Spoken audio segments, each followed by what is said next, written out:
Hello, this is the Cobra MT270K, which is a 3-in-1 multi-tool, and it's got a 27cc Kawasaki engine. So what I'm going to do is take it out of the box, get everything out and show you how to put it together and show you the 3 different attachments that you can use around the garden.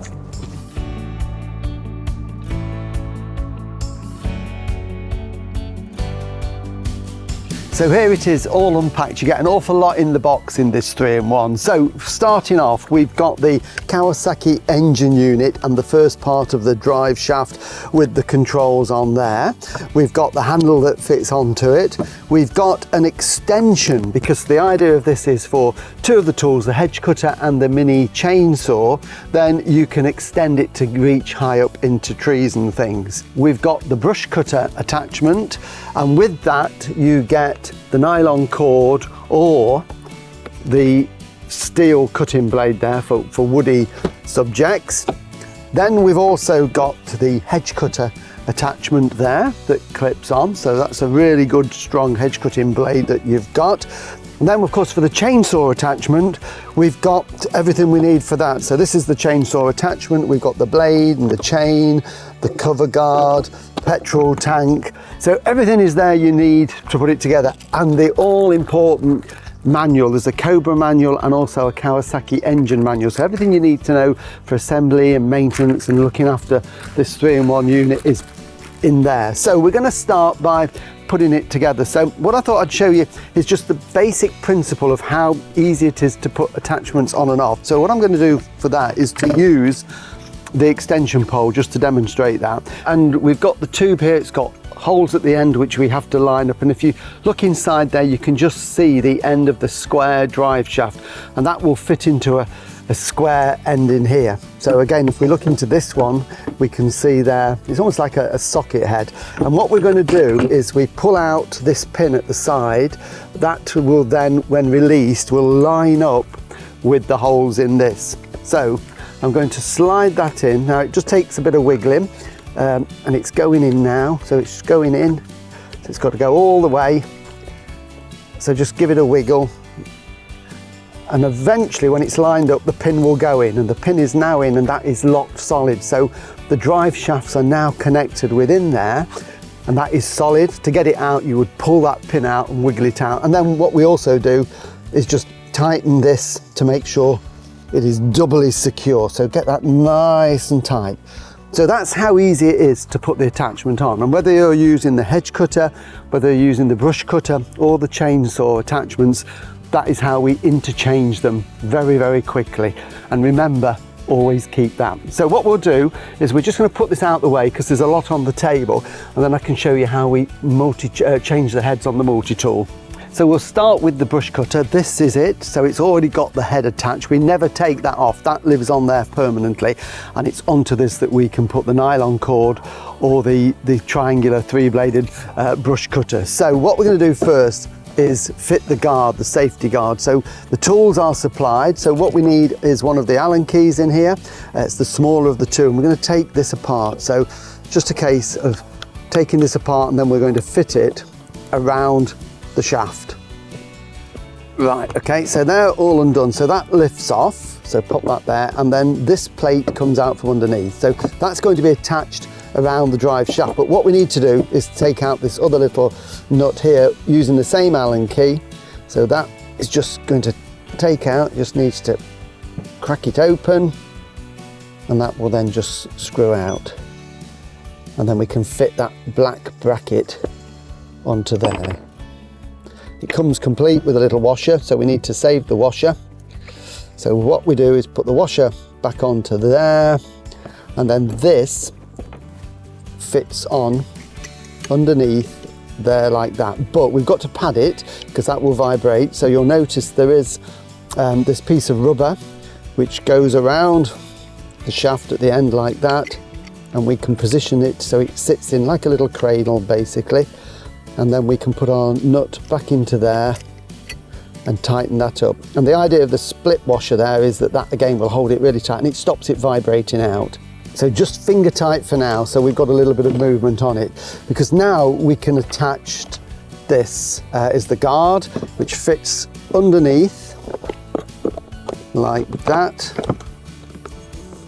It slides into position. So that's underneath there. I'm just holding it in place for now, and we've got the rubber cushion there. So then we can take the top that we've already taken off, put that back in, line it up, and then we can tighten that all down. Again, really tight with that so that it squashes it onto that rubber band that's around it. Okay, so we want those nice and tight like that. And then finally, the one that we put in finger tight, we just need to finish that one off as well. So just get your Allen key and tighten that round to make sure that it's tightened onto that spring washer. So that is the guard on. I'll show you how to take the head off. Bear in mind that this is a left-hand thread, so it's clockwise to loosen it and anti-clockwise to tighten it, so the opposite to normal. And it's got also a locking mechanism, so you'll notice at the back there's a hole and this pin comes with it. So if you just pop that in the hole and twist it, it will then lock it into place, so that when we put the socket on there, we can turn it. So the socket on there, I'm going to use one of the Allen keys through there, and then we can give that a twist to take that off. So that's loosened it.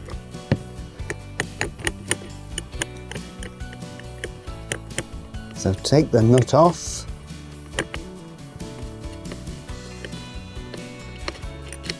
Okay, and then the cover comes off like that, and then there is also this base one here, these base ones there.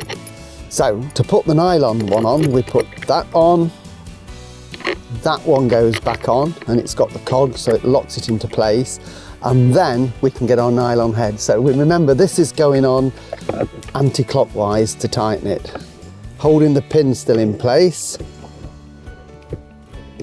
So spin it round, and when it's tight, give it a really good tight, and that pin is stopping that from twisting.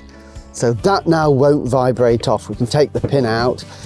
When you buy it, you'll see it's got these loops like that. Take those out. This is an automatic feed as well. So when you're using this, when you bang it on the ground, it will automatically release more of the cord. And if it releases too much, it will cut it to the right length with this cutter here. So you don't have to do it manually, it's just bang it down. So what we'll do is take that off, and then I'll show you how to put the blade in. So it's the reverse. So we just get the pin, hold it in, twist it until it drops into position, and then we're going to twist it in a clockwise direction to loosen it off. So that's that, put that to one side. So then we can take out the blade.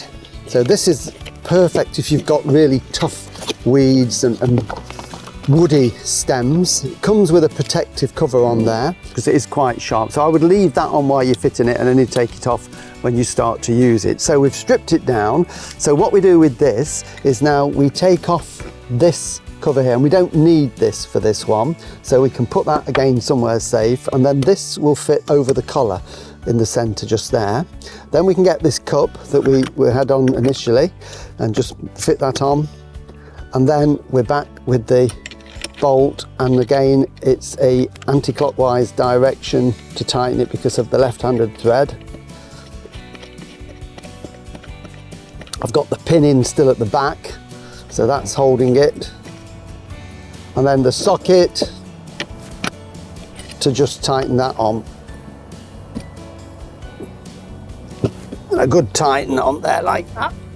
Okay, so that is now ready for cutting those really tough weeds. And when you want to take the cover off, it's very simple. Just very simply unhooks and stretches off like that, and there you can see the blade, and then you can cut. And when you're finished with it, again, just for safety, it's always a good idea to put this on so that it's not going to come to any harm at all.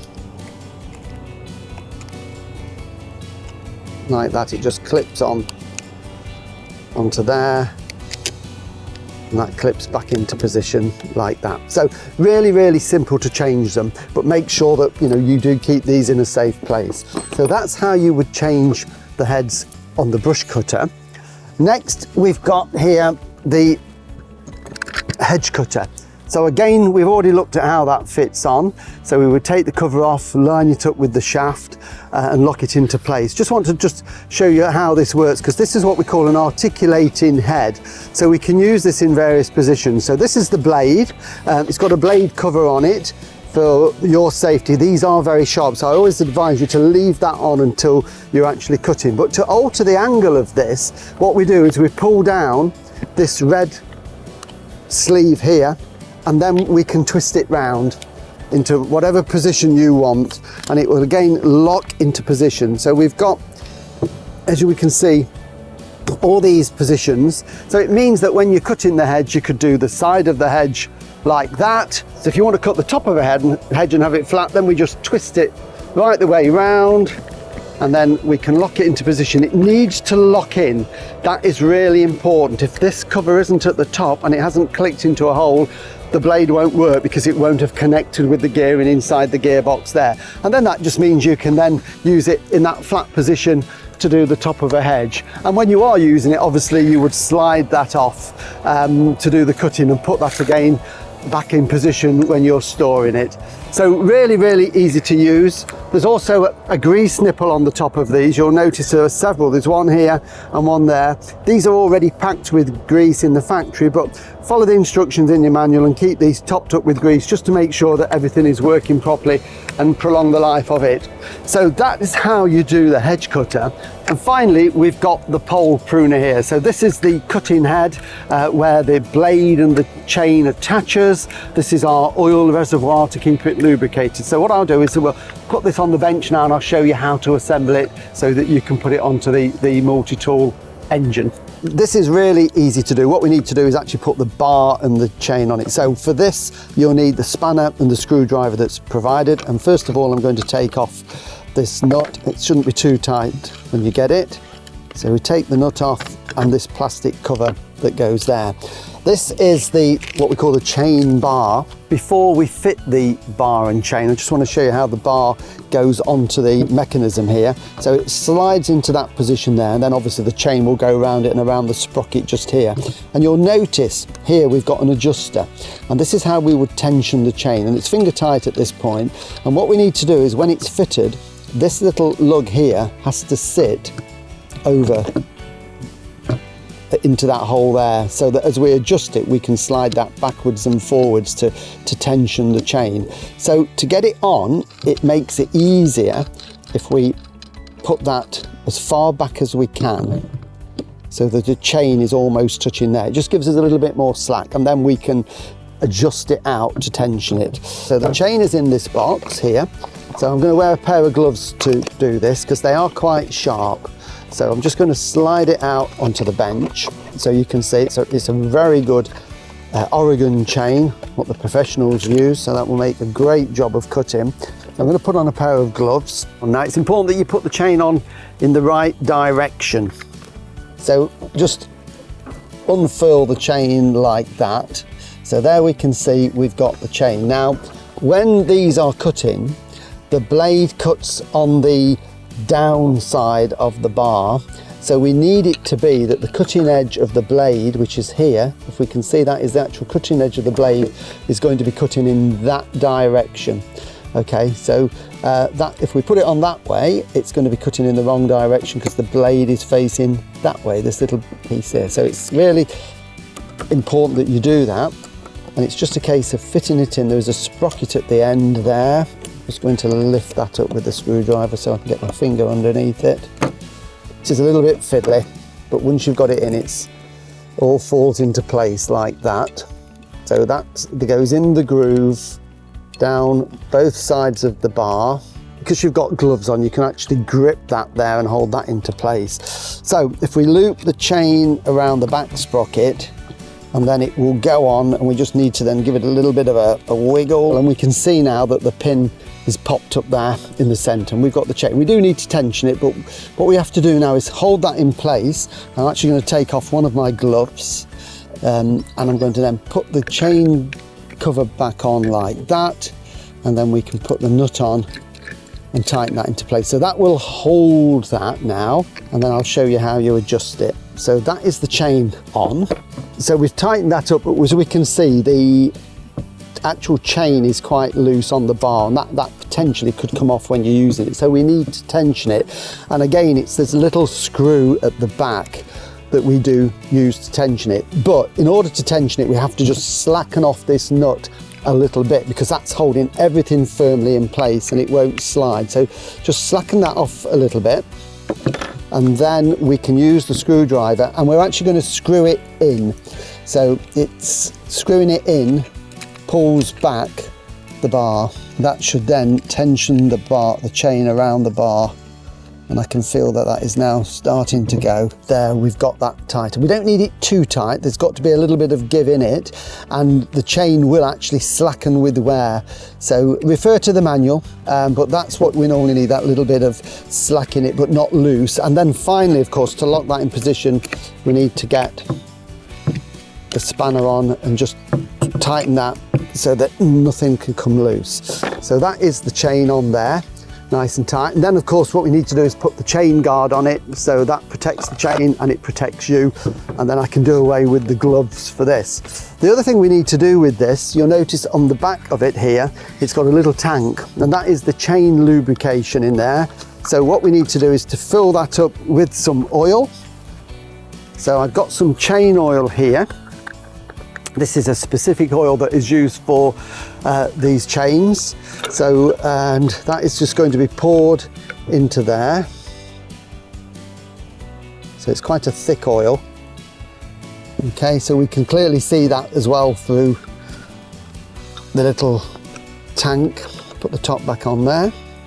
So what that will do is that will automatically lubricate the chain as it's cutting, and that keeps it everything moving in there and stops it from overheating.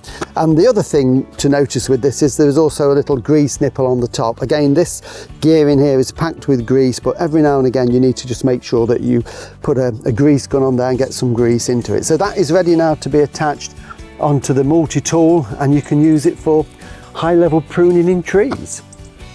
Now I've shown you how to assemble the 3 attachments, we'll just have a look at the actual engine unit itself and get that ready for action in the garden. So first thing is, it comes with a handle there which we need to fit onto the main shaft. So to do that, very simple, using the Allen key that's provided, we need to take out these 4 nuts so that we can split that into 2 parts. So I'm just going to take those 4 out.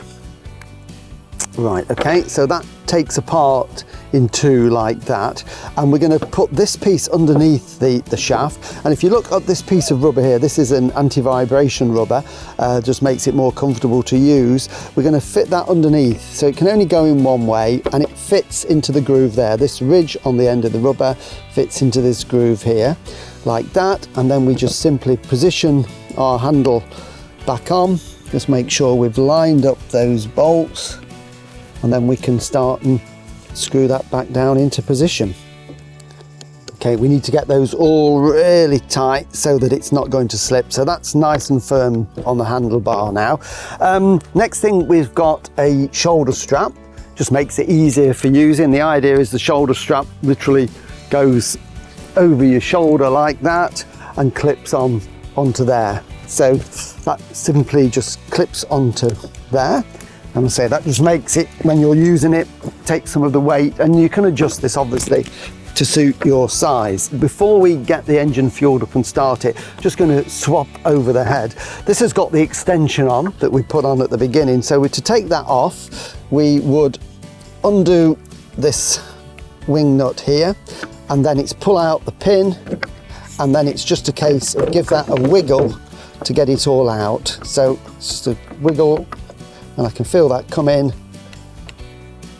and there it is. So that's out, and then of course what we do, the cap goes back on there to stop that shaft being damaged, so that can be stored somewhere safe. Here we've got the brush cutter head. You would only ever use the brush cutter head here without the extension. The extension is only needed for the hedge cutter and for the pole saw. So we can take this end off, just give that a twist to get it off. And that goes in exactly the same way. So I'm going to pull out the pin. Okay, so it's just a case of pull the pin out and hold it out, line the holes up, and just give that a wiggle and a twist. And when it clicks back in like that, that is secure, and then just tightening that nut. So it's really, really fast to do. You can change the cutting heads in just a minute or so, and you're ready to do something else around the garden. So what we need to do now is just look at the controls on this. Very, very simple. On the handle itself, we've got the trigger throttle there, so that gives us the revs that we need to do the work, and it's also got the stop-start button there. So it's designed for when you're using it to just be able to push it forward to stop it with your thumb. So it's instant stops the engine. To start it, that has to be in the back position. So you can never start it when it's pushed forward. So remember, always pull it back to start the engine. And with this one, we can lock the throttle on for starting. So we just lift the trigger, push the button down there, and it locks the throttle on, which makes it a little bit easier to start. The engine itself, this is the Kawasaki engine. The engine is what we call a two-stroke engine. It runs on a two-stroke mixture, which is petrol and oil blended together at the right ratio, and that varies from different engine to engine. So everything about the mixture will be in the manual that you get with it. So I've already mixed some up here, and always use fresh petrol. Use an unleaded E10 is fine, but the life of modern petrols isn't that good really now. So you need to use this within about 30 days of mixing it. And never use any old stale petrol. That way the engine will run much smoother. So I'm just going to pour that in to the tank, and that's plenty to get us started. And put the cap straight back on. That can go away. So starting procedure, very simple. We've got the controls on the handlebar there. We've got a choke just here, so we need to use the choke for when the engine is cold. So we just pull the little lever around into that position. This is an automatic choke, so when the engine is running and you start to use the throttle, it will automatically click off. So you don't have to remember to turn it off. So that's in the on position. I'm going to lock my throttle down, put that on. And then we've also got a primer button with this. Now, primer button is just under here. It's just a little rubber button, as you can probably see.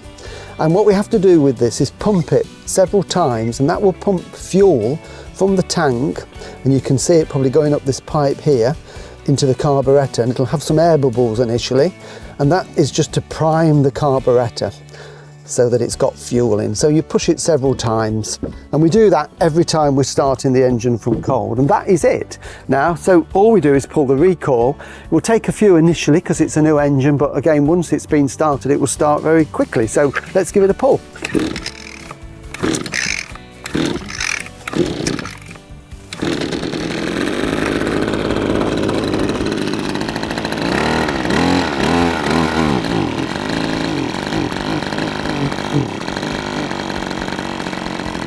There you go, it's now ticking over nicely, and you can let it warm up, and then you can start to do your work with it. To switch it off, it's simply push your thumb forward like that. So there it is. That's the multi-tool. 3 different applications you can use it for. And remember, when you are using it, always refer to the owner manual there, which has got everything you need to know about not only the assembly, but the running and the maintenance of this tool. So enjoy it and use it safely around the garden. Remember to register your Cobra online at www.cobragarden.co.uk, and always have your Cobra serviced regularly. Check the website for your nearest dealer.